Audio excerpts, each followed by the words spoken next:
Tua male au nanga Maota Samoa service station nei tona i mata. Ma tau teu tuina lo ta vale, ma le tele onisio mata au nanga ese ese.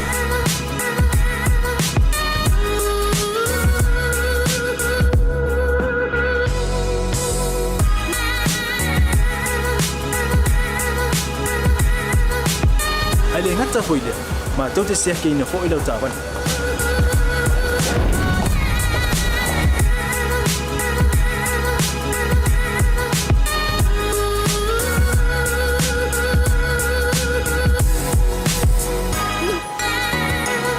Siapa lah yang voice wow, mau lah ucapan.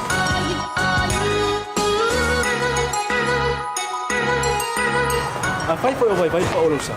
Awalnya telepon, matu tu siapa lah yang voice mau lah ucapan.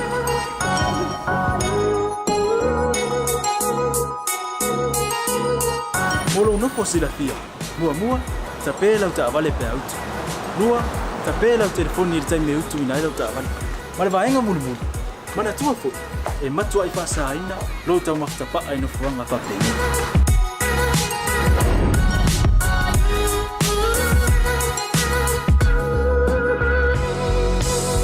Maota Samoa, ore maota mo Samoa. Mato te fia au na pe mo o Samoa. Maftaile fia mai. We'll see you again. God bless.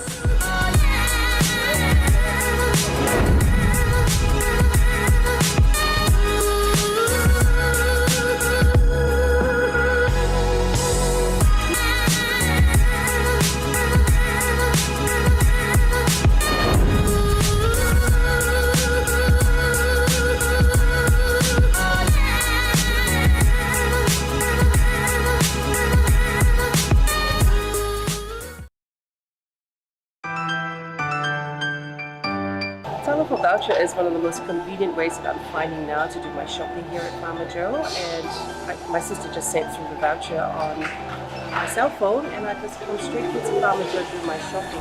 Ole si tulanga pitusili ole tau. Ole la fo me ole pe tala olo. Ona fa ngale fa tau i olo e nga mo ainga. I think it's really convenient for families overseas if they don't know how to help their families here. Then this is the perfect way. Mai ele sa so mo tau ele sia sa. Ni fia foi sa we mo mawina le foi au nang fo ala mai le talo for voucher. Ila wana fa tau ma me te mga oi. Ile voucher. Dai mo le talo for voucher. O mo ele apusu se o fine. So se para loa fa ngo fie. A me se le fer wai ma le telefoni. Tai mi uma. Ai lo la fo mer cash. O nei no dor tama ore ainga.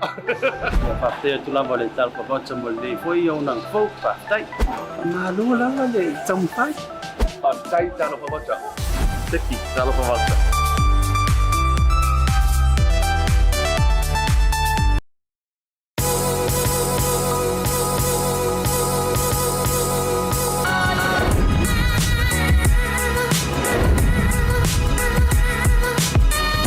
Tau tua male au nanga Maota Samoa service station nei tona i mata.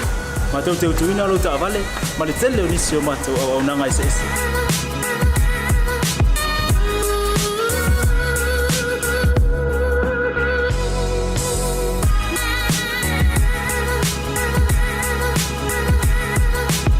Ai le ngata foi le, ma tau te sia ke ina fo i lau ta vale.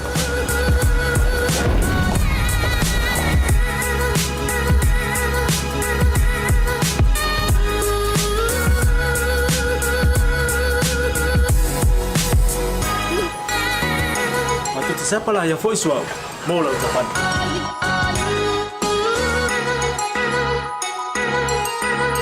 a fai foi vai pa o sa a wala te poli ma tu te sapala ia foi e mo lau tapan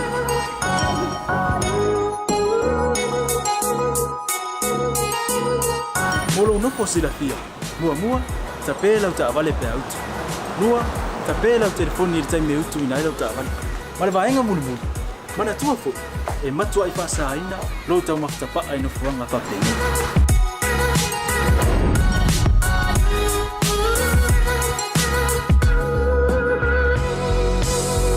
Maota Samoa. Ore maota mo Samoa.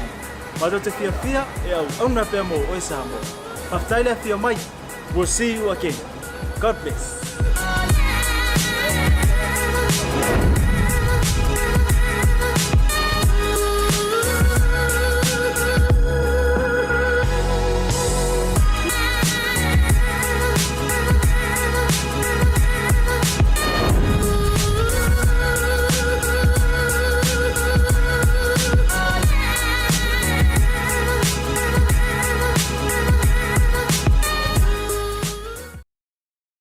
Te whatalo whātu le pai mona mamaru le tātou watu I le ne ia wauli ia o le toe tu sao ina te fo I leo tātou wha salalaunga a le Blue TV o lo whapena o na tu sao tu lawai nei I le maota le tātou watu o le whale Samoa I Mangere o lo o whātino I le tuipui o COVID sa fuluiva tu whata sila nei wha moe moe le tātou skopa New Zealand ia po tama mataine tuai a le kolisi o Samoa.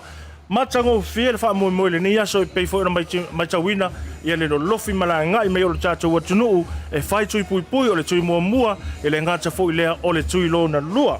Ia o le fo isa awa ia tuli tātou por kalame ia I le eventa tonga ia lo whapena na whaatino ina I Whavauna Road I Mangere lava ia I le Kalesia Free Church of Tonga ia mai tawina I foi le toa tele le umi o kiu taavale ia o le mamanu o le pai o le tangata tonga o lo whapena o na anga ia tufo ia whaatino la tau tui pui pui o le COVID se fuluiva ai o staimi o na kolosia tu leo le tātou laina ia I stasi foi o whaasala lau o le tātou por kalame te mata ia pea vai tolu semu ia tuina mai foi sina talalata mai ia o le foloa a por kapaka o lo whapena o na ngā solo mai le tunu paka I taavale ia na ngai mai le tono o Maota Samoa e whaatino tui pui pui o staimi foi ia ona ia le tātou ta whapitoa ia a very special performance o se taimi ia ona o tau sila lea ia e le whapea fo I na o na palangi le Santa Claus e fo le Santa Claus a Samoa o le Santa Claus la Samoa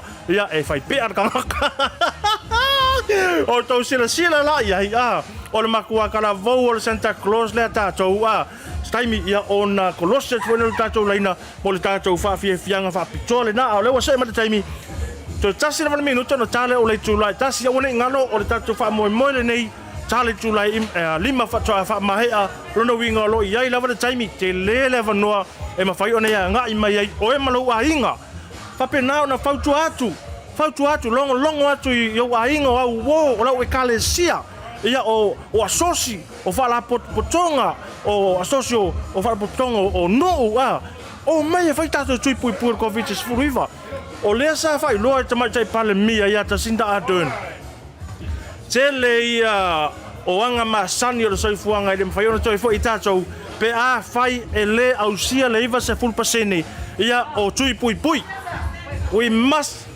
achieve or we must reach a 90% vaccination rate in Auckland in order for us to get down to the normal or level 1. Lona winga lai ta ua tele le vaenga lea. Tau lava la ona o tangia mai fo I le whaatala ulatu e le ngata I leo o le tau longo atu ia le tātou por kalamene ia whai tui pui pui. Samoa, o si mai ara whawhanga mara mai moa, I bring you the Samoa Santa Claus! O tau sila atu, ioi. O tau sila atu Samoa, o le tangata tonu lava le ino e sofa ia Santa Claus, ia ioi, mana ia le la I Samoa le tamaloa, o tau sila atu, ia. E whai o le tino le lei o le tangata umi pae ia o le la ai Samoa foi ia io e mana ia le la ai I e mu fusi pa uli ia ona se vai na pi se mai lunga ki ona o to fa fonga ma sila fia foi pese foi le tato Santa Claus se mai lunga ki ona kaka konga le sa se mai lunga ki ona le la vala o lo la vai nei mangele ia lo overstay ai pe nei mangele tato Santa Claus le ia mas patina multato Santa Claus fai e te fia fa talofa ia ma e fia say hello say hi talofa mili foi ama le Santa Claus fia mai tato fa moi le bring your mates to vaccinate in nei Maota Samoa mangele lo fa penan fa tino ina ia le fa moi le skopa ia ma le lango sua nisi o pisi nisi Pasifika ia le ngata leo au nanga lava ia tanga te Samoa ua ma fai ona tu fa ta sia le tato fa moi o ni ngalu na sa no ia la fionga ia la pepe tai au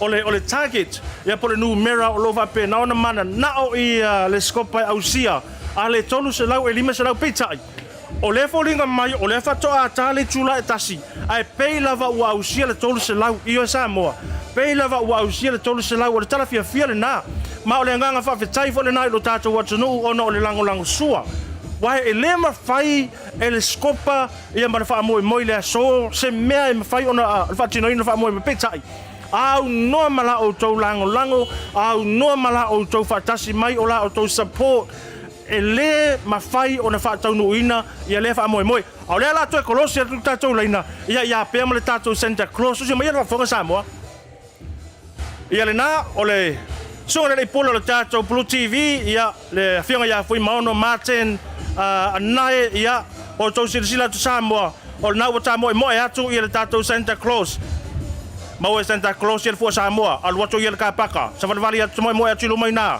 mana ia ava mana ia foi malmati ota ile ngata ile o pulo pai ale tino le foi o tangata mana vale na o pe puta ma mo mai luman mana vol tangata na Santa Claus mau Santa Claus ile fua tal no atu ni sota vale lo ngai mai tono tatou kapaka matango fiele ava ole o mira ava sina tangata le Santa Claus le ngata foi le mana yo la fa solo Fale Santa Claus ia fua Samoa i le skopa bring your mates to vaccinate i nei mangele le Maota Samoa mana yo se va tangata uli pai sila le matango fia la i Samoa io le pea ado tatou watunu le la i Samoa ia male tanga vai Samoa le na lo va pena ona io wale le tanga vai lo tatou watunu i nei mangele o mangele la vai ile aso ia ua Samoa lo Ala tu na tu sa vanon nei tatou Santa Claus wa mai le nei aso wa mai la lo tatou kapaka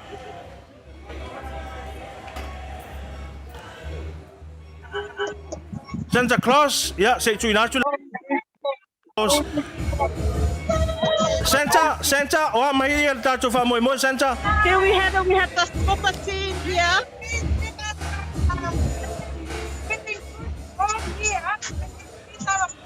All right, I wish it wasn't. I'm still on you. Some of you haven't done your damn thing from here after your trap of death.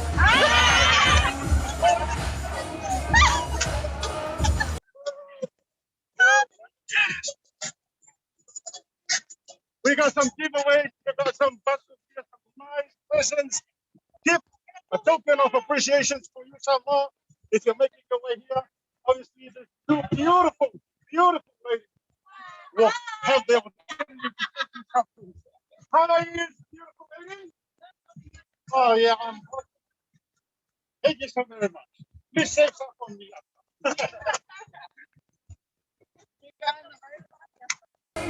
Ho. Yeah, never mind the Christmas Santa Claus. We've got the Santa Claus right here, only in Mangere at the Maota Samoa, only today. So if you want to come and take a photo, a selfie, or if you want to come and say hello, or say ho to the Santa Claus here at the Bring Your Mates to Vaccinate events here at Maota Samoa, come on down. We are here until 5. We're here until 5 o'clock today only. Please bring your mates and your whānau to get vaccinated because we cannot wait to get down to level 1. We cannot wait to get down to the normal. I really want to celebrate Christmas in the holiday season with our loved ones, but we all have to to do our part. You and I have a part to play. I've done my part. I wish I could get my third vaccination because I'm so jealous. I'm very jealous of all these giveaways, all the free food parcels and the vouchers and the blessings, the incentives, which I cannot get right now because I was one of the first ones to get vaccinated due to my my job. But anyways, you whānau, our families, our friends, you've got your chance to get vaccinated. Let's all stand together. We all walk together, we work together, we stand together to protect the beautiful Kiwi, to protect the beautiful Aotearoa, the team of 5 million people. And like the Prime Minister Jacinda Ardern said, that we cannot get back to the normal until we reach 90% vaccination rate. But you and I have a part to play. We'll be right back. We're going to take a short break. I'd like to acknowledge all our sponsors for Blue TV. Thank you so much, Pacific 40, Digital Pacific, and all our sponsors. Thank you so much for your support. We wouldn't be here, that's the truth. We wouldn't be here if it wasn't for your sponsorship, if it wasn't for your support. But most, anything, we can do anything. Blue TV can do anything, can bring any live coverage of events with your support. We'll be right back.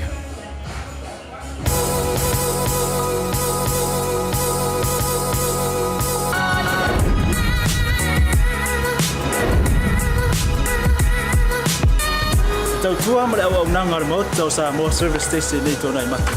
Ma tau te utuina lo ta avale, ma le tele o nisi o matu au nanga i se ese.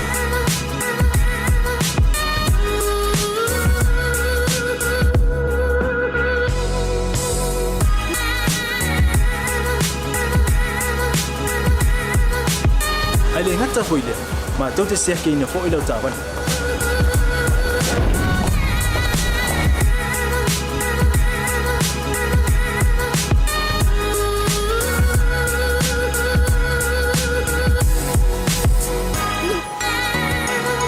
Siapa lah yang voice wow mau lau tapan.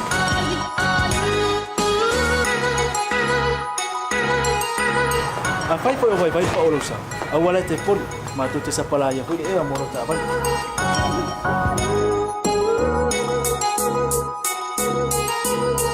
Molo no posila mua tape lau ta vale pe out.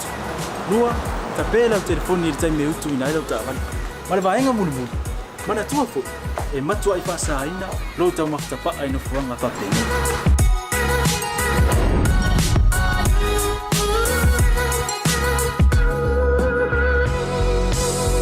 Maota Samoa, ore maota mo Samoa.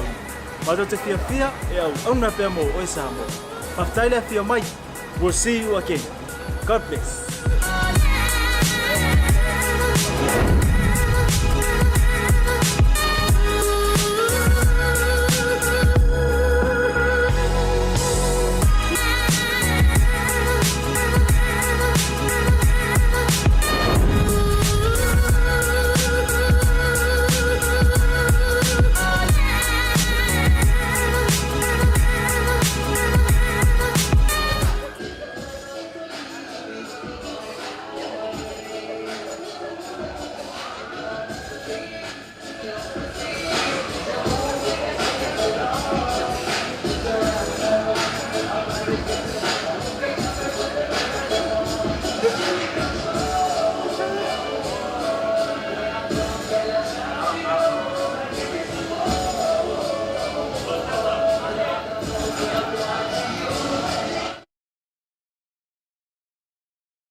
Warm Pacific greetings and welcome back to the Bring Your Mates to Vaccinate drive-through vaccination event here at Maota, Samoa in Mangere. Shout out to Maota, Samoa here in Mangere, Yala Whionga Ko Nisula and your team. Also St. John Ambulance, Market Samoa, Digital, Bluwave and Blue TV Multimedia, Radio Samoa, Telenor Live, Pacific 40, Yellow, Scopa New Zealand and PMN Samoa. Thank you so much for all your support and your contribution in bringing this event to life. Great. Joining me on the show right now is our Blue Table podcast host. Yeah. Hola. Hola, ¿cómo estás? I just want to say I am so excited to be here. I'm officially part of the Scopa family. Wow. They've given me this amazing Scopa t-shirt and it's a great cause and everyone here is just, it's so great to see the whole entire Scopa family come together, friends, family, neighbors, the whole entire village has come here to put on this fantastic event. And it's just so great to see the community come through as they always do. Mama Sister Claudia, now this question might be offensive to others, to non-Pacific, especially non-Samoans, but as a non-Samoan person, you know, you're at the event. I'm honorary Samoan though, as I've been told. Honorary Samoan. Now, how has the experience been for you? The fun, the vibe, the atmosphere, the music? I love it. Do you know what? Like, I've said this so many times, but like the South American culture and the Samoan culture are pretty much the same. And there's been Is that right? It's completely right. And a lot of the songs that have been playing here are actually original South American songs that have just been translated into Samoa. So like, we're pretty much the same culture anyway. But I love it. It's so much fun. Like, people are out here waiting their 15-20 minutes after their vax, but you can see them just like dancing to the music. We've got a live band. And we just had Samoan Santa just hype up the crowd, which was really cool. And the wrap-up support, we've got security, we've even got policemen here in the house, and we've got volunteers, what do you think about, how's the experience for you, of all these people coming together to support a great cause? I just think it's so beautiful that even during like lockdown, I know lockdown's been very hard on a lot of people, and it's just so great to see that despite us going through this tough times, we can still come together as one and we're helping each other out. Like, we have like families, entire families just coming out to help and do their own little part, and honestly it's all thanks to Scopa for putting this on today, and I believe that we actually are on target to meet today's numbers, I think, from what I've heard. Wow, there you go. I think we have over-exceeded our target already, but you being on the floor in the car park now, can you just remind our viewers and our listeners what are we giving away after, just before they drive off, of the compound, the site today, what do they get, as incentives? Yeah. There's just a lot. There's like food parcels. There's food actually here cooked. There's sausages cooked by the awesome Martin, CEO of Bluwave, so we're multifaceted here. We've got water because, guys, it's important to hydrate today because it is really hot out here. And it's the gods and shining on us today because it's been raining this whole entire week, and today especially the sun's come out. But there's just so many free goodies. There's vouchers, petrol vouchers. There's just so much, and there's Samoan Santa here. Like, and come on. What about the response from our community? Yeah. What are we? You said that we might have over-exceeded our number, but the response from our, are they being patient? What is the feedback from them? Everyone is just so lovely. Everyone's being patient. Everyone's following instructions. There's been nothing negative has happened today. Everyone's just smiling. Of course, it's such a good vibe. The band's been doing such a good job. It's been really good. Well, there you go. Claudia Sanchez Watanabe, a host for our Blue Table Telenor podcast, joining me. But we're going to take a break. But I would like to acknowledge all our sponsors, all our supporters, and all our partners. Thank you so much for bringing Blue TV to Bring Your Mates to Vaccinate drive-through vaccination event here in Mangere.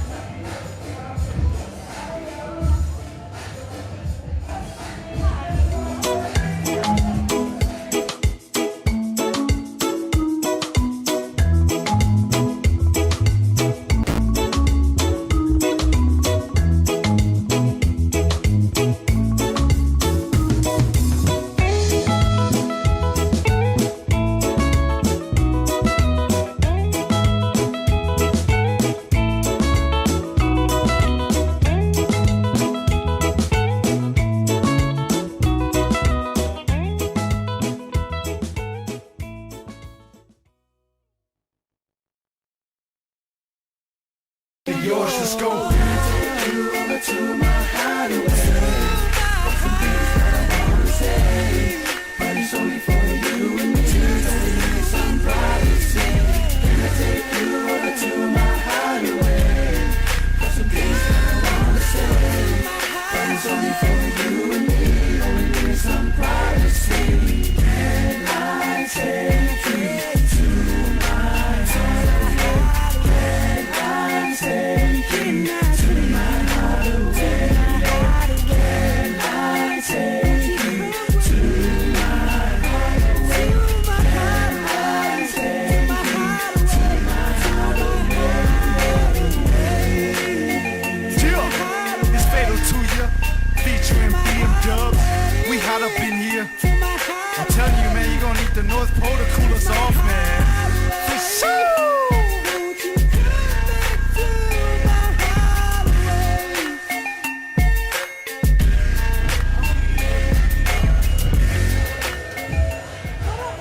Joy whaatalo whantu Samoa I lau mai moanga I le nevanga o leo a uli a o se sulu matang o fia I le la I le taulanga whaatau I Mangere au kilani nei o loo tu ina tua I le tātou whaasaralunga whaapito le nea se tona I la unanga le Blue TV e mai se fo le Bluwave I oe le a fo mātou whaitau whiaua wa I e peo mātou sui whaasaralaua ngā tailo tu whawhine ia ina nevanga o leo a uli a o lo lofi mai lava le mamalu o le antunu sila silantu ia a lo wanga mai pea I la tau le nevanga o leo a uli e tasi e o mai a ainga ia me se foi ia o tupulanga talavou o ununga I laiti ia wala o mātutua a mafatasi e foi ma le sunga Lorenzo e te ilo lau sunga le rifa sala lau ina mai ane foi ia o mamalu sa we polo fionga tore fo polo fionga mangi e polo sunga foi le moi le oita vu o fiu kuri sentangi Tol. na e ngai ai ngai ka fai ava le nga o ke fai aku o ke fai ko isir ko inga fale manga vale o mai fale manga go stenta le nga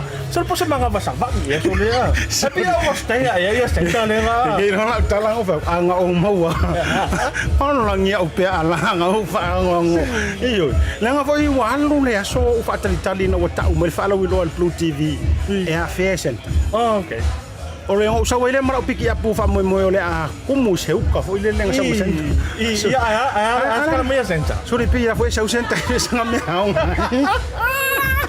ke ngoi ma yo pese foi ngale ki masia senta le a ia se ka masia wa ku se e mai lunga le ki ona o si toia ina la ko a masiana ta avale wata uma sa fa ilele ayo le mealo fa e au le si toia ina masiana ava sina matong ola ta avale wata uma sa fa ile tele o mealo fa longo tangi wa o mai ole ki masi talo si ato umata to masemea fa eta si ina o mai ro Maota Samoa fai to tui pui ole koviti o mai lo avatu mani pusa mea ai masa vauta fai ai le fata sorle o lo pesele nga mo marka karang fero wa yangi a kanga wala fai ma ko marka ka ko fai le vai a ko vai ya asiaka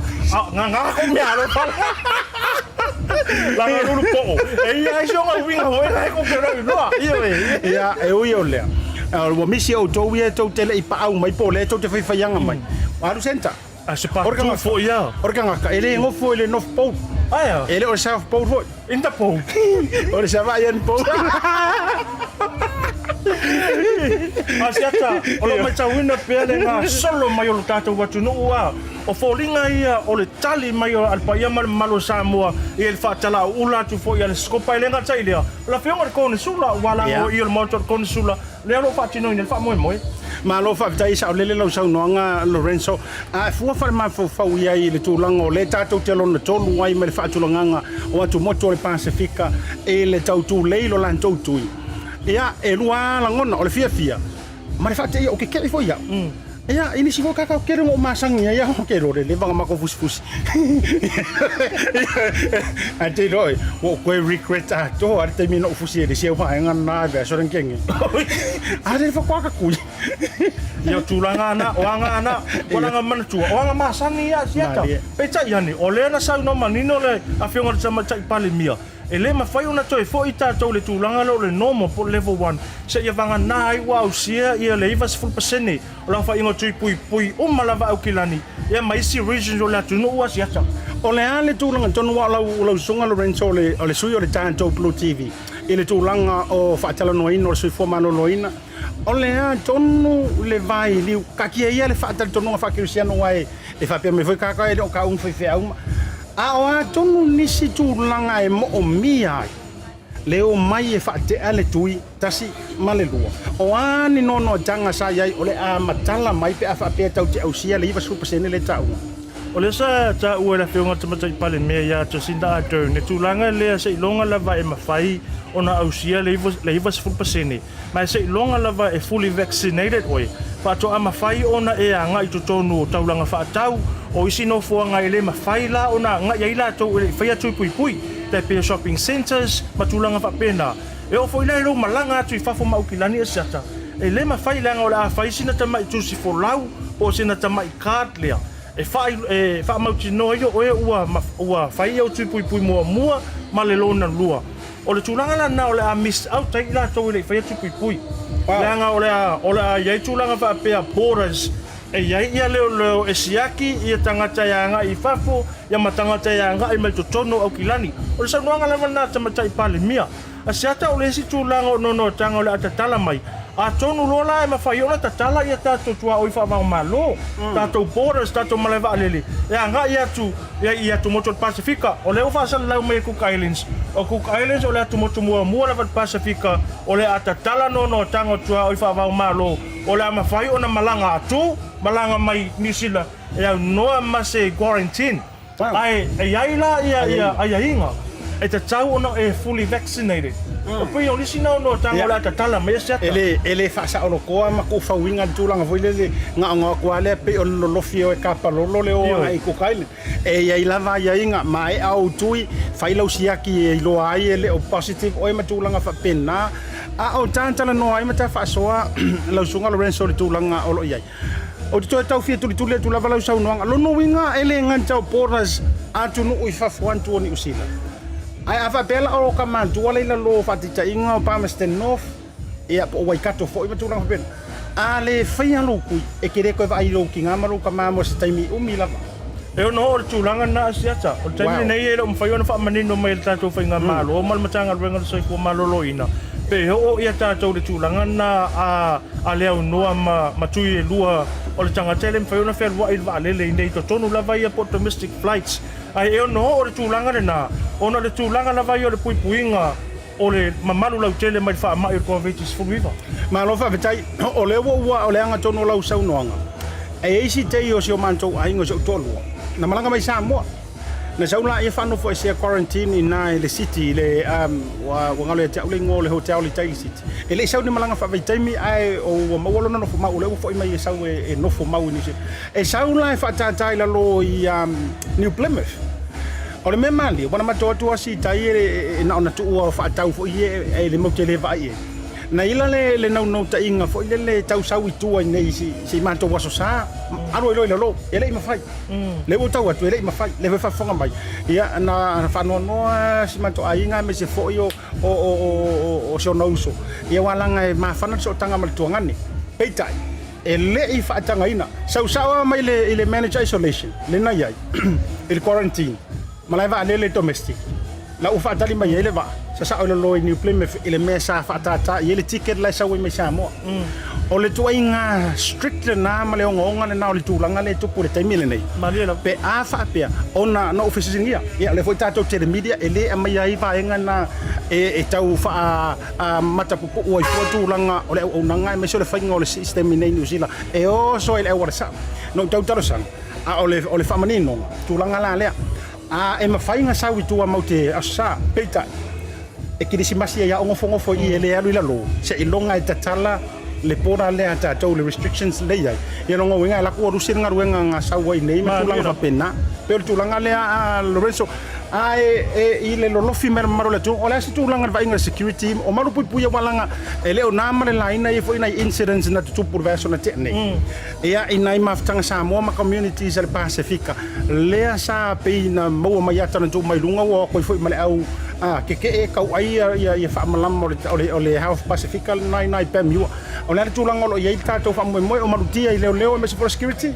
lo mal pui ala tulanga pui nga mal sanga le mu ela le la wa nanga le me ala mu security o lo fa pena fo na sia mai la vai leo tai se fulu ma minute ma vai ala vai tato por kalame ia ta vale leo o lo sia mai le anga pe ona sa no sia ta o lo ia la vai la to lo te ma o lo ele tali tonu le fainga tripu por covid fuluiva le lo fala nga me ne pe ona sa no fo ia ile fa tama ia i fo no fo anga stasi fe ona Pacifica o lo va pena ona ta yulu ile fe nga ngal mana e por to fa ia to nya i vai o ia le o lo va pena ona fa ulo se fo malo no ia so pe tai la mo se fa no fa tala no tanto por kalame ia ngal mana tai o mai sa no fa pe e le ma fai e le tali tonunga leo lo to te e le tui pui ona tau fia ia e fa pe na ona fa wa e pela na tau tua malana au nanga fa tino ino tui pui la tunu fa tai foi le te mari na mo le no fa tele no ina le fionga le loli po le fa tula ai le isaure korosi mai senta le ngale mai pe ia senta nga saule va mo me chava io o fa ton nei se sa kar me se po so ka mata to o mo mia mai senta i lumar committee ata to scopa i lumar ile entrance fa me se po se ka ai fa me mo so senta o ke mi siro mo le wa foi mo fongo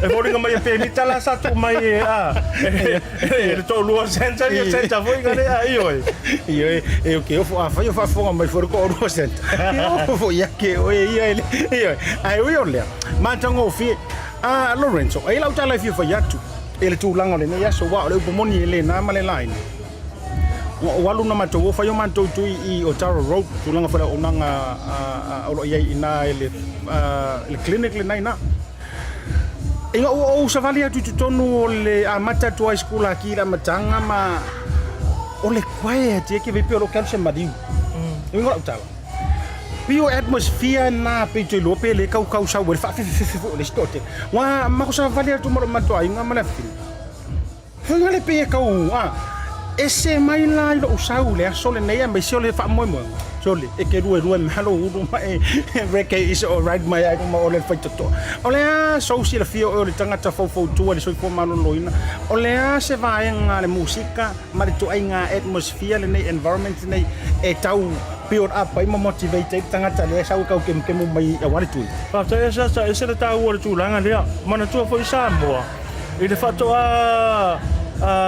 sera pinga lava vaccination site sa amata mai lava tai peila o to inga site sa e sia ia mana to foi la tato ia fo ia na isia tunu they prefer ele ia to inga atmosphere le afile mu man to ka ko pala e la ko fa tau le tu si fo ngale fa nga per vai ia patantari fo mai fo ngale o to inga atmosphere la ia e work for mo isi tangata mai isia tunu pe chai la tato Pacifica na ave fa tuanga le mtanga luenga le soifo maloloina we need to mobilize yes e te tau ona au mai lava no tanga Pacifica ina ia faila events tai pela o le so le ala e fio mai esa te le so a te peke fa lo sa to finga ho ngale the music was moving me up for ngala I was can't believe it o le tulanga na ai o le tulanga le ngana musika pe ona ta wasiata mana tuol to telo tato tonu e ia tanga te lo mautonu ma pi fa fefe na va tu petai e fa longo no musica te pi wa makavo ngaleo o meu Mangere kingo vo ngaleo wa makavo ya fi asi leo langa ta le ia ma pi le wa mata to sa ma lu me ala ia i de fa le lo va pe na ona fa mautu i fa tu pui le ma se langona fefe pe ole ngana musica le so seta ole no una tu nei o tau muli tu to center ma wai lo leva no fu le tu tau ia so mai lo songa me se foto fene gloria tu to lo ta tu fa se longa ma tu langa o tal watu e ser mautu e o fi mai lo tu tonu le ta avali so le feko ai mar fare e mo ala pisier foma e pe e fisilingia o ani aunga o atu langa fa pe i le ma le tu langa fa pena Amantana asu mai to tonu e tau to alua mai a o i tangata e mori mai o i malau whangawhiawhia ngata i leo le mawhitanga skopa. O ka e sera whangawhiawhia o le aso fina ngalo i lea to ai ngā vainga wa o le tangata wa e whaima repo le tātou whaasalawa ngata fo i lea o le limatolutasi mo o le ale vainga le o sitia i e skopa le tūlanga o le tui le nei aso. O le tūlanga le process lea o loo mulimulita ia e skopo i lea so pe ona e tā ua le whale i e a. E se tā ua tūlanga lea langa e uru whale mai lo le tangata i to tonu o le tātou lotoa. E mua whesiringi e le fo mai po o iaini a unga o maua i le tangata. Mana tuala a mau i ne a unga. E le te tau ona anga i mai to tonu no whanga lau te lere lo whai tui pui. Ona lo o maua i a unga. E iai lava i no whanga e mawhai ona e a anga e ilo. E whai lo tui pui langa o le pui nga mai o tangata lau tele mai wha mai. O le tūlanga fo i lea o le au mai o le taito o lua mai o e sui o skopa e le ngata i leo le mano la tunu e anga i mai tonu. Ia, o winga ai o skopa. O winga ai o skopa. Ata mai e tautua. Ata mai e tautua. E ata mamai tangata. Pea ma fuanga le na, ia pe o vai le customer service fiti. Ia, e o alo le fuanga le tai o lo potu. Ia pe o le princess o e fuanga le. Masalo na fai. Masalo ngale ka ko lua mi tele aso. E amo me tangata skopa. Ia, ona masani nga skopa sia. Malo o le tūlanga le nā Samoa i lau mai moanga i le nei vanga o le afiafi. A e fia tari tonu ia mantala te fua e whapea mai o le mati o le ngia. Susu mai la matala mai au au. Iyo, e ma eu le lango sua li ima taba ita i tuai o le tātou mafutanga le asosia skopa. Ele ngata idea. O tātou reps, o lau siri sao lau sunga le rento wa o whasala lau sui so upo le tātou soi fua mano loina. Tangata umai tu tono lo toane e ese mai i lantou o lo anga mai whai o lantou tui.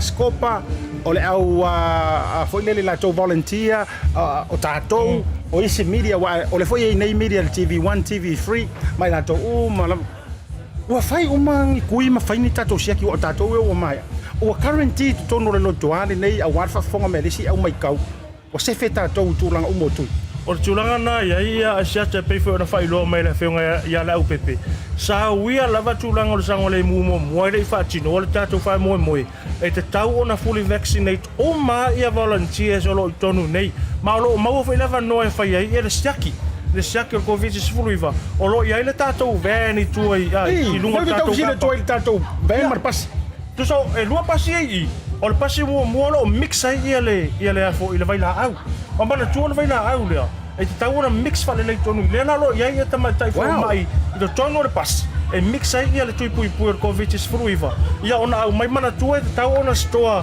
at a very certain temperature minus 70 degrees. Wow. La store. La makwa malulua. La store le tono le pasi. Pusa isa le tono le pasi. Ina ipe foi ngale pe ane il tato watu no. A fela pusa isa lo fa. Wala nga ia la mai kau. Ia la u. Aure sila ven. Ia pe ona lo fa tino le ia le cercle covid se fuluiva. Mo ila to o tele ilolo moni lava o tele ilolo vai ngalea o le moni lava le I mean this is a very important information iyo lo no winga ile nga o le kuila le mafai ona e mawai i fai fa mana sak ai mawai malo jet oh iyo la e kama foi ngale pe fa lo ngo kuilo puisu kama voi le pe a viviri lo puisu te fa lo ngo lo tu moi iyo la e voi ngale o e sinta vela mai iyo a o mai tau anga mai pere maro le atu no ia ile nei taimi mai la tau o mai tau mai masira mai Samoa ale na e sere mata go fio le anga mai Samoa e o mai le si peisanga girlfriend iyo pianga o le so ko mai kawari o lai senge e me ai si o me malako yo la lai senge uma ia la vaenga ne wala mantua ele ma fai foi ona e alo langa o le lai va tu tate por kala me le wa mau ko ma oi ia sa fai lo tui pui ia ai mau ko ma oi a sata na fia fai loa tu lavo tatou pa anga mo tatou pa moi ni aso mo le atu le nganga o fa tai i la fenga kon sula mal tatou Maota Samoa fa pe fo ile o nanga le St John's ambulance o le market Samoa le gata fo ile o le tala no live i o le radio Samoa tasili mai vatolu a mo o le Bluwave po le Blue TV multimedia fa pe fo ile titu sao au nanga telefoni Pacific 40 yolo ia male PMN Samoa lima toltasi a mo fa tai tele lava siate malo fa tai i o Lorenzo e le ma fai ona tanto alo tuanga alu mai tanto Samaria marianga le nei e mai so lan tau lo tu mai o lan tau au as far as I'm concerned mo o lo lan so nei e le masesi o sau fe se mele ia mo waisanga mele nei aso ma tulanga o se taui o le taui uma le ngale o sau o le so ngai o le taui mai le tua Mariela io ia ma fa manu yanga fa tai nei tanga tau le atu fa kai lava Blue TV fa tai lava ya to o le utele o fainga me a o le aunga au te o me uma o lo tātou tutu lai sei apakaki le ideo io ele one jab two jabs 1 2 o ela ne ke masangi tulanga foi o si pa 1 2 so ola na me tapo jab Bela como vai foi io manatu eu ia Sofia ka mai foi ma ela se inu se ma vai se io tu tatou sa Maria ngale leva sa i foi ia se tabi foi abatu tatou live la lo ia i tatou faili e se va mai foi ele o leva karo se kala ia tau sala ma te foi mai marisunga Lorenzo tu fai se tatou tala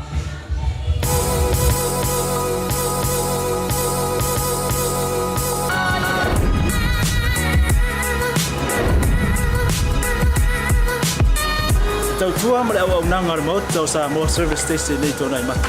Ma tau teu tuina lo ta vale, ma le tele unisio matu au nanga i sese.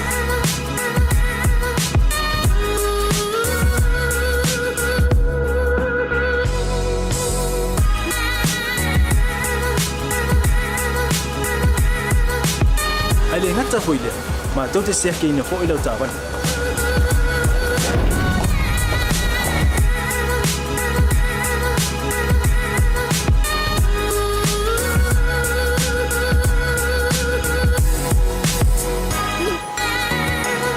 Siapa lah yang voice wow, mau lah ucapan.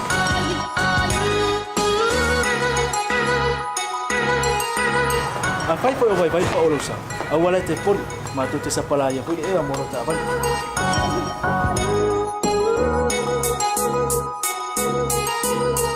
Mulu no posila fia, mua tapi lah ucapan lepas out. Mua tapi lah telefon ni time out tu ina lah ucapan.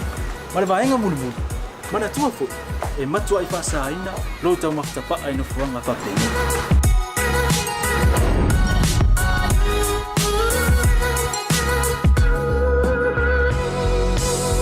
Maota Samoa ore Maota mo Samoa ma do te fia e au na pe mo o Samoa maftaile fia mai we'll see you again God bless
Telephone voucher is one of the most convenient ways that I'm finding now to do my shopping here at Farmer Joe, and my sister just sent through the voucher on my cell phone, and I just come straight to Farmer Joe to do my shopping. O le si tulanga pitusili o le tāua. O le lafo me o le pepa tala o loa. ona whaanga le whaatau ai o loa e au ngā mole ainga. I think it's really convenient for families overseas if they don't know how to help their families here. Then this is the perfect way. Mai ai le sa sunga fua tau ai le sia sa. Le fia po i sa we mo mawina le foi au nang fo e ala mai le talo for voucher. Ila wana whaakau ma me te mga orai ile voucher. Tai mo le talo pa voucher ua maua le apususi o sewa fine. So se paro loa whaingo fie a me se le te wherua i mana o telefoni tai mi uma. Ai lo le lafo merkes o na inu e tamao re ainga. Whaftea tu lava le talo for voucher mo le foi au nang fo whaftai. Ma lua lava le tampai. Tai talo pa voucher. Teki talo pa voucher.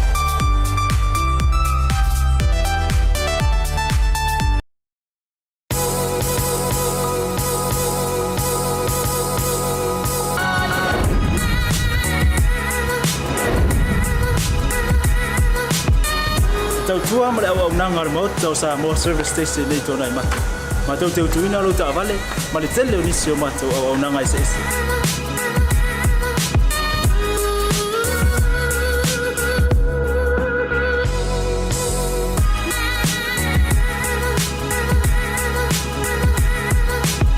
Ai le ngata foi le, ma tau te sea ke ina fo i lo ta vale.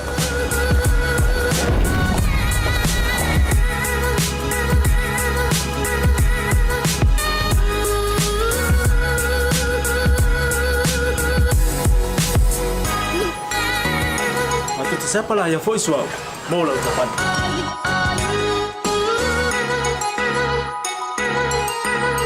Apa itu yang baik pak orang sah? Awalnya telefon, matu tu siapa lah yang voice mau lah ucapan.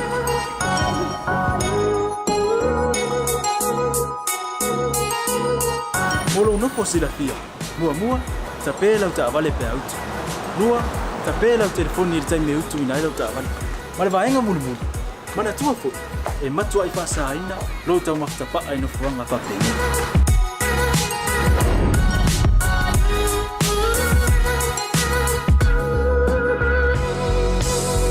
Maota Samoa ole Maota mo Samoa Mato te fia e au na pe mo o Samoa Maftaile fia mai.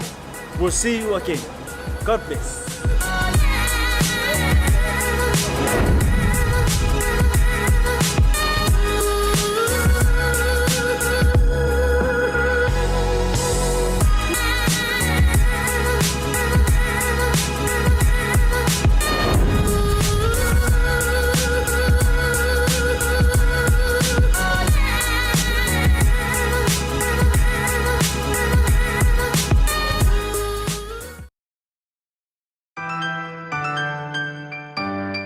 For voucher is one of the most convenient ways that I'm finding now to do my shopping here at Farmer Joe, and my sister just sent through the voucher on my cell phone, and I just come straight to Farmer Joe to do my shopping. Ole si tulanga pitusili o le tau. Ole lafo me o le pepa tala o loa. Ona whaanga le whaatau ai o loa e au ngā mole ainga. I think it's really convenient for families overseas if they don't know how to help their families here. Then this is the perfect way. Mai ai le sa sunga fua tau ai le sia sa. Le fia po i sa we mo mawina le foi au nang fo e ala mai le talo for voucher. Ila wana whaakau ma me te mga orai ile voucher. Tai mo le talo pa voucher ua maua le apususi o sewa fine. So se paro loa whaingo fie a me se le te wherua i mana o telefoni tai mi uma. Ai lo le lafo merkes o na inu e tamao re ainga. Whaftea tu lava le talo for voucher mo le foi au nang fo whaftai. Ma lua lava le tampai. Tai talo pa voucher. Teki talo pa voucher.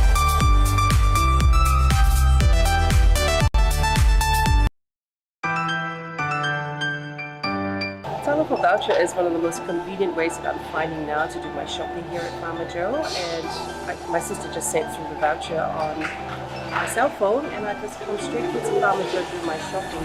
Ole si tulanga pitusili o le tau. Ole lafo me o le pepa tala o loa. Ona whaanga le whaatau ai o loa e au ngā mole ainga. I think it's really convenient for families overseas if they don't know how to help their families here. Then this is the perfect way. Mai ai le sa sunga fua tau ai le sia sa. Le fia po i sa we mo mawina le foi au nang fo e ala mai le talo for voucher. Ila wana whaakau ma me te mga orai ile voucher. Tai mo le talo pavata ua maua le apususi o sewa fine. So se paro loa whaingo pie, a me se le te whērua i mana o telefoni, tai mi uma. Ai lo le lafo Amerikas, o na inu e leo tamao le ainga. Whaftea tu lava le talo pavata mo le foi au nang fau whaftai.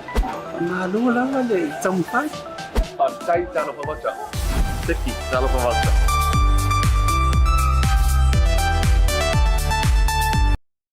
Io e seki lava le talo fa vaunja tato company longo sole Pacific 40 ia awa tato fa sala longa mai lava le tai ona le la tu ina sa wan tu ina le fale o Samoa i Mangere ile nei foi vanga o le auli Samoa malole on sai malole lava pale malo foi le longo sua ile fa mo moyo le nei aso e fie le lo to fa ilo antu o le ua pale mai ma futa mai foi ia ile tato fa ia nei ia o lo tu ina sa wan tu ai fa sala longa ale tato Blue TV e mai so le Bluwave mo le famo moyo tama matende tuai o polisi o Samoa po skopa nga tailo le lango sua ale Pacifica Family Health group ile le vanga le fiafi le o mafuta mafatasi mai le fionga ile minister e o tangata tu motu o le Pacifica e o foi o minister lango ile ngata of sinonga au nisio matanta tu tonu o le atunu o New Zealand lo pe falele Samoa ia o lo ile malai o le tanga mamanu ale atunu e li po ye o po ile lo ile lo mo i Wellington a o le sui o le matou tama falele i Mangere nei ia le fionga ia au pito fetalainga ia sua o le fionga fo ile sa o ia to fai a o le fionga ile matua ia anto le sulusulu awa ia pa ia va te tele o le malai fa maina vete ai upo le falea ana io e ile fio to le pai ia ai na ne fo io le fetalainga le la una fausia ia va ili ia le lautina lau le lei ma le tawanga na ese ma malu le falea ana au te fia fa talo fantu mo folo fantu ilo fionga le ministere nei vanga o le auli malo se fua tia ia fa malo fo ile se fo manuel tanto watu lo mau mai fo tanto po kala meneitu la le fiafi ia mai se fo le tapo inga ile o fenga venga pe ia le atua tupu mai o tanto watu no wo mai o masan malo la bron sa ia se fo mo ma le lange mama wo vai tu lo tili wo mai lan vai le nei vanga o le o ri pe ia fo se isi tu ma fo fuanga sa e pa au ia o le nei wa tau mai le pe o le ngoi bolo lo ia le ta fa talo no ngala o fionga ai sa ia fono le tai au ia mai ai foi la fontanga le tai au ia ngaso solo toi foi me ia lo taula mo ai foi ia tamatuai o ta longa la kapi mai ia e se foi le mana ia foi ma e o le tava vai atu o mai foi ia skopa ia fa malo faftai ai la to lo taula mo foi le tali atu ma sosoani mai le ngaluanga al malo ia o le moli atu le tu alalo fo tanto atunu o le kako kwaka mulimuli ngei ai ia ia ko kisimas ele lei lava tanto ta penga atu ai le io o atu fo le me o na ia tunu i mau sa tonga malo fa vitai ai tanto tele ma fuli atu nei ofisili tulanga tonu lea ma le vai liu lea o e sau noina na o fa ilo ile tai ao ina wa manta le tanto proclame ma sia taranga tai leo le tanto wa Blue TV momoli ia wolo faanga e me so lau lango sua ia fatasi ai male fionga le kone sula o Samoa i New Zealand nei ia wale fonga tanto watu no mala to fa fonga le o e pale mai o le sau sila ma sau tanga tan nga ile tu langa le o si ti ai fo e tama matini tu ai si kopa ia le tu langa ile nga ingo le tui pui le nei aso se meta tau ma pe o le mele o tau ia tia ulanto ia o le watu la mai tai o tanto watu e le ngata fo i tai masani pe tai fo i fale atunu ia tu mumpule mai tu au mala tau mai ngal tai mal va au fonti au tai fo e kale sia i fata fai tau langa fia o te tapa tu fo i le au talavou e tu la mai ala tu tai wa o le fa penga la vala au talavou ia o le malo si anga le tato nu uma fio anga mainga ia le ngata i lea o le tu paunta mai tai whaftaila o le lava wali ali mai fo i whala putonga wha ma oti whapene i wha putonga fo i wa loa na lantou tau tua fo i le ato peo na iei skopa whaftaila i a lantou ma o le tatou peo se kako whala ve lave i le whainga le a mese le tatou tom whai e tali atu le vai wusi le wa soo ai i atu umalala e mo mia na le tula i umma mai o tatou tai ele o se fara la foi ese el fainga fara la nei moni la foi e leo o tamama tupol tatu atu ai o ta o uma la leo o so se vai ngala tu beila le so e faftai sa uma natua uia o tangata sa mo uma sa o mai askopa o leva nga mo faila kokui ale foringa mai o skopa iska to le fa ole filo mai como mai se o mai yo lan tau tu a o le la o fio nga fa tai le tu langa le me se fo le siti o le tutu ai o asosi o mafutanga o ka le sia o tau fai fa malanga ai o mai le tu langa le lango sua o le ye le tala le fa le me tu langa a o manatu o la o fio nga tonu te tau na mai se fa manino fa pe tatou te lango sua mausita ia le nei fa moe ausia tu langa ia tatou pasene o tatalo mai ia tatou fainga malo mo tou taita e o maus ka ko Christmas fia ma tau tatala ni sino no tanga ese mai le lufu limba le la po ia yo ole nau ngal na peita ia ne ere na paule ole tu langa ole ia lo taita nau o ke kalikongo lama uia i le taupati mai maleanga i mai o skopa mai si wharatonga umai tau la ambua ngā nei. E tau te au sia le iwas fukpasene o le whaino mero tangata ua mai o na whaia la tui o mai lua. E au sia lea ai le io atu Christmas. O e nā lai mawhai e loana tātou se atu loa i se whainga fō. Mau ai maftanga mainga, mau e whai maftanga ma wō mai umasani. Wa leva o umi fo el taimi fai fo en tala pisinisi fai fo ona fo to fo ila u fainga wenga la to e to mafuta to fo i ngal wenga pe na masania ole e mautinola e te au tau te au sia paule mele e ka ke ngau ia i awangi ka ko famalia ina tatou le iwa sulpasenge ai tau te tuli lor se lau pasene mai ai la mafuanga e mafua ono le totelo tatou atunu o le autalabou e tol sulpasene o tangata moto Pasifika e sfulima tausaga ngai lalo ai mautinofo o i latou ia sfultasi tausaga e leo mafaina fai le tui tami nei e ala no ta nau atu ia tatou tamafai saʻili le selau pasene e silia ona avea o ele o le tagata matua i tutono laiga fai lau tui ina ia auaina ia mafai ona e puipui tamaiti ele o mafaifai tui malo faafetai ia o e silasila mai ai ia e fio mai ala fioga le minista ma mai uaga o faamanuiaga e oe lai o le kumoni lava o le na susulu lava matagofia foʻi le la matulaga ae o lau tala foʻi loo fioga kutu ua apa tele foʻi le la ua moʻomia sina faasusu o le foga e leele ave se foʻi le tatou kapapa ia mai latou faauagase lenei aso ia o lea ua fio mai la le fioga le minista ma mai faamanuiaga e se le maguia o le tui askopa legei aso e me se foʻi le faamoemoe lau fioga i le minista o le sia o faafesili o te fiatuʻina atu ia aualaga leua maua le tanao lau foʻi ma lau fioga o suia ia o lou fio mai lava o le se ia le o Jacinta Ardern ni lunga o le tatou prokalama ia ua o le figagalo foʻi le o le tatou faiga malo o loo iai faamolemole lau fioga au pito le tulaga o loo iai le tatou tui le taimi lenei o lea aluiluga tatou faigomera ia o le pomonia o lea aluiluga tatou faigomera ae e faamanatae e kaukikoe foʻi se le vofua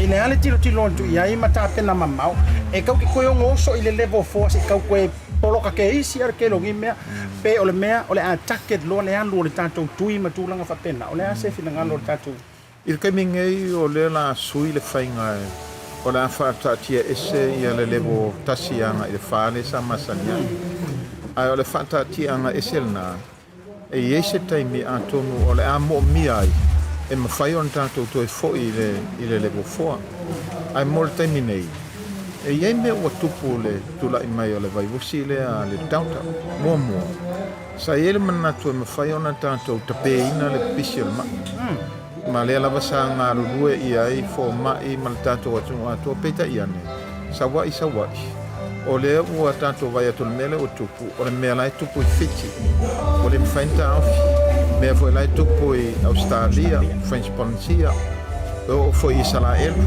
mea le tupu i le tauta. O le mafuala ana le la se ai langa ele o mawhai e le atunu. O na tausi i tapu o le wha, o le level 4 ma level 3 le ana veka ku vai ona nei o numero 4 le wo ia ita ia mai 4 lo se lau ma le on mai 4 o le ala ua au sia le si fai numero si le o tasi o pine e le o mafai loa ai o le o mafai ala vona tatou tape ina le special famai o ngai mafua mai foi ua fiu foi tangata ma o le naunau ngā tangata le mafua ai foi potopotonga ai meisi to tono fale ua to tele tangata ia ma le fewhewa kai mingei la e ko sai mala fsili e lo ia se famo mo e to e fa nga le le bofo peka yange a ke wo ko so mai sesi outbreak peke fo ko so mai sesi variant o lo ta tia pe ma va no pe le bofo ya nga ia ai o le tam fainga le tam fai tu ia ia mau le sa lo tonga ai o le pui ngale atunu ina fai penta to sa loto ma le loto tele ma le pui le ma fu ai ona una ia pe fai ngol tu pui ma lo fa tai ia o te manu fo i tūlanga o lo taimia mai se o lo kisi o iai lo fionga i le minista e o te lo fo o lo loma nisi o tui te tele i le weekend fo o le anga fo nei o lea e mori mawina o malisi le si tātou tui tele ia ma le tātou o Meka Dex Pacifica e Mount Smart leo fanga solo nei fo ia tātou wha aigoa ma le tū o le taimile nei pe fo lea fio mai le fionga le minista e moni le tala lea lo fionga le minista e le koe mo o mia ni fite te nga i le taimile nei mani tūlanga o ni whainga manatu ai wata tauno tātou tu tūwhatas Yoi Ue pēla tōu ia laifia ke ai o la o tua lalo te pēla tātou atu kako kepa i tātou talawhasol pitol tātou anu o Samoa lavana vea matunu mua atu motu umar Pasifika maualon tuto tati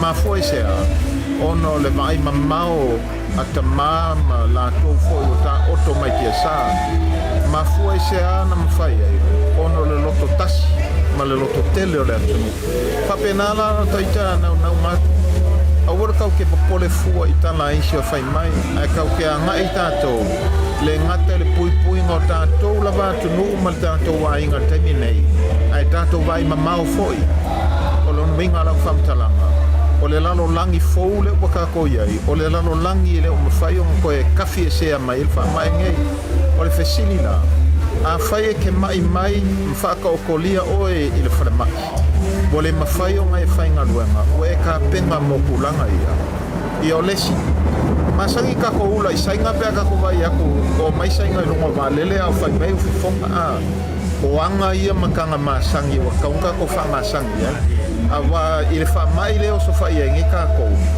o sainga ngumela kasi le mawalunga la ko pui o sainga foi ngumela piko sili nga mawalalo ngumela kaka i le lua se lau maleongo mai fou ia ngei nga le kolu lapa ka sainga ia ma ai lima su kolu Pasifika o kelo isi o maui mais winga la lau whamkalanga ka ko kuku whakasi e reo mo mir ka ko fefe ai manga o ke i mea ngei e ke lava la o e mai lo whaikalia i whala lave on kula i mai e leo se kam whai whamaka ua kupe whape aku a kam whai ngal fofola aku male manino mea o le whautua ina i mātou e fō mai malau sainkisi a ele kalkongu fo i ai mātou le mele ku New sila e fiki laka e fiki se lau kanga ko maliu ova male ongo sfulu wafe kanga ko mai sila e Australia mela e tupu mai ai o kulanga la ngā leka ke kua lalo koi pēra kia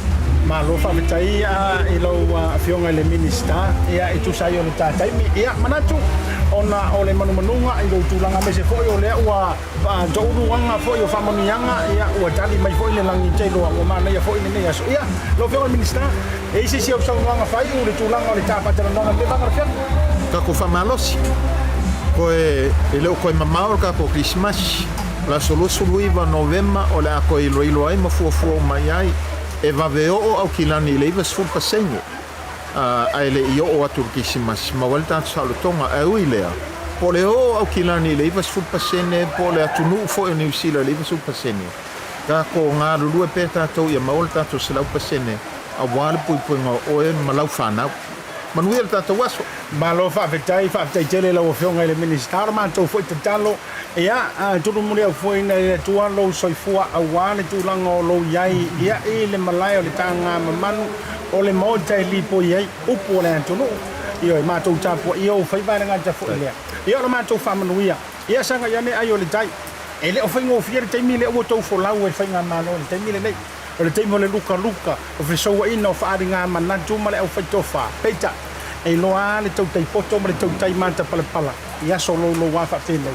Whamalo antu le whatau tainga. Ia, mo fwese si lao i luma. Tātou e whata pai fwoi mo le nei taimi. Pasoi fwoi ma i manuia lo whionga. Mano. Aki tai.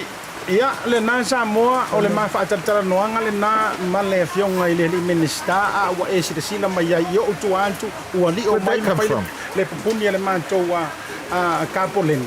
Ia, ona o le tūlanga fo i le palasi e o timunga. Whafua se i lava ona palasi timunga i le nei taimi. Ia, o wanga o whamanuianga. Iyo. Ai e foi le upu whamai o le malanga whaianga a le timu ia e la ina. O e le na tau ana watu na ngala whako a e oso i lalo malomu enga. Ia, a fio mai pea. A fio mai. O lo o malu pui pui ia o tātou tua Maota ma tātou tūlanga e tua. Ia i tātou tui. Ia manatu. O le a whamai ai i ma le tātou porokalame ma le tautua a lau Bluwave. Ia me se whao le porokalame le nei aso a siata whale malu pio vau liko. Mo moli atu le whamalo ma le whaafitaitele lau maafutanga. O le a fwese ngangana o le tauta mali. Ia o le nau lo fo ina ia longo pui ali ina ma malu si o tātou atunu. Tātou toe whitapai. Taimi le foi masani le aso ngafua i tātou whaasala launga masani. Ai mo le nei taimi tu ina sa watu le wha moe o tama matini tuai o korisa Samoa skopa ringa tailea o le tātou bring a mate to vaccinate a fio mai matala mai au e umaka whaasala launga. Ai wha awa we pere tātou vaenga lea se e pa i ale vai ruanga le puanga ngi a lofa te lea tu soi fua mai e manuia.